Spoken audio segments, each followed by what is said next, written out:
my YouTube channel. Today we're going to be making risotto. And for people that ask to get to know my dog, this is my dog Gracie. Say hi to the camera. She's very photogenic and you will see her in the background of my videos a lot because she loves to be part of the action. So let's get started. What you're going to need for this recipe is some olive oil, rice. This is 2.5 cups of carnaroli.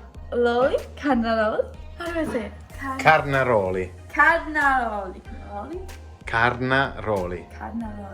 Okay. Cameraman, help me out there. Saffron, if you want, that's optional.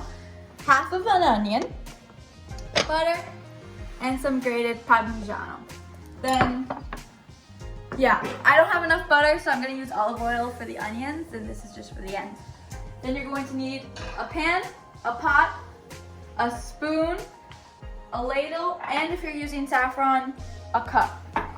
So, first, what you're going to do is you're going to take some olive oil and put it in a pan. And just let that get hot. We're gonna put that on a medium. Yeah, like that. Then take your onion. We'll just wait for that to get hot for a bit. We'll put a little bit more oil actually.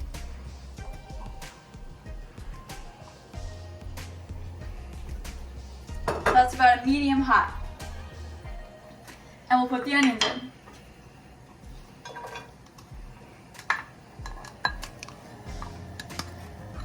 And we'll just wait for those to get nice and warm. Now, right here in the pot, I have 2 liters of chicken broth.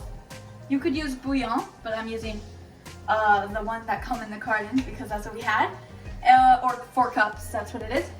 And you're just going to let that get hot and until it comes to a simmer and you see some bubbles on top. And that's when you know it's good and you can kind of turn it more to a low. You're going to be needing this the whole time for the risotto. And risotto is a dish that takes a little bit longer.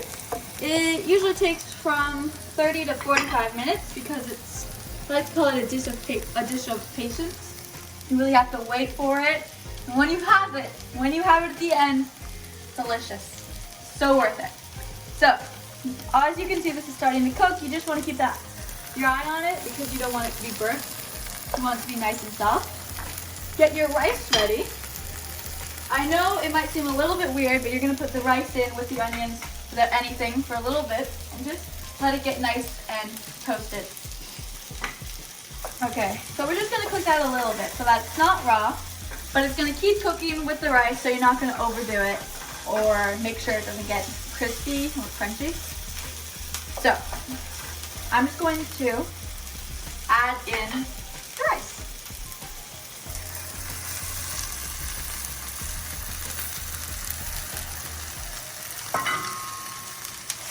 And we'll just let that just soak up a little bit of the flavor of the onion.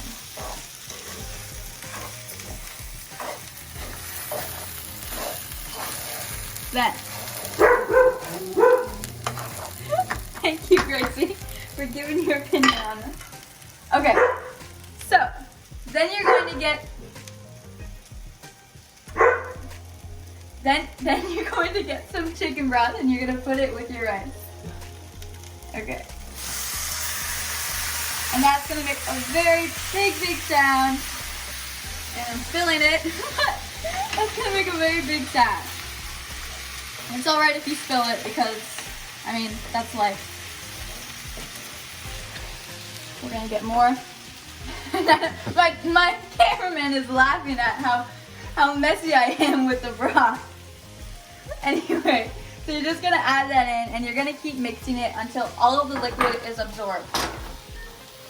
So the one thing about this dish is you're going to always have to be at the pan. You're not going to be able to leave it or just go relax for a bit.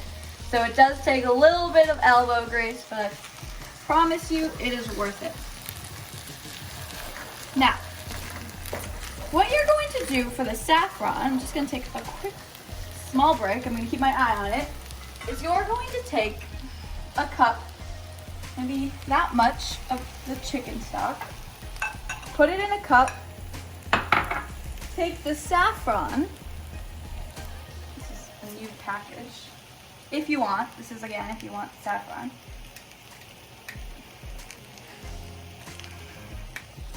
Can you cut the video?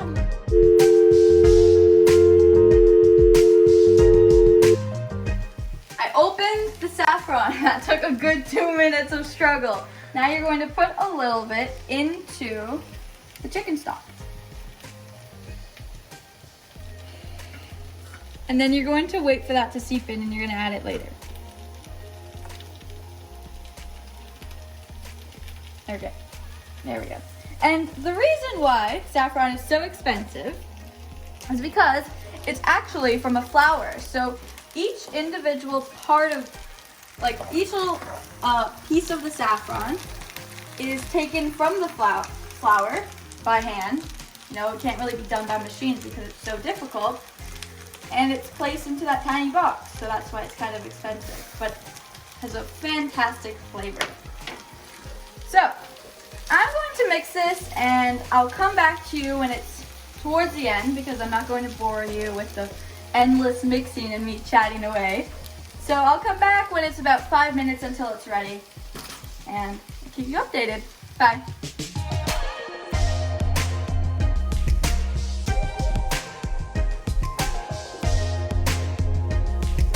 This has been cooking for about 30 minutes. It's very close to done, and what I did was I added the saffron in between, so when it was half cooked, half not. And the reason why you put it in there is because the beautiful vibrant yellow color from the saffron pops out and it just spreads through the risotto way easier, and it's very pretty and it's very joyful of a color. So now we're going to grab our butter and the cheese. So first we're going to add a little bit of butter.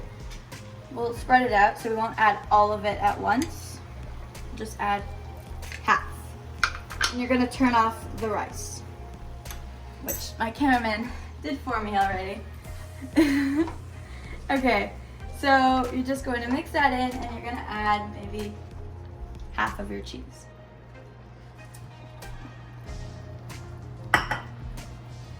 Give that a good mix. And this is a very large serving because I've made it for my family. So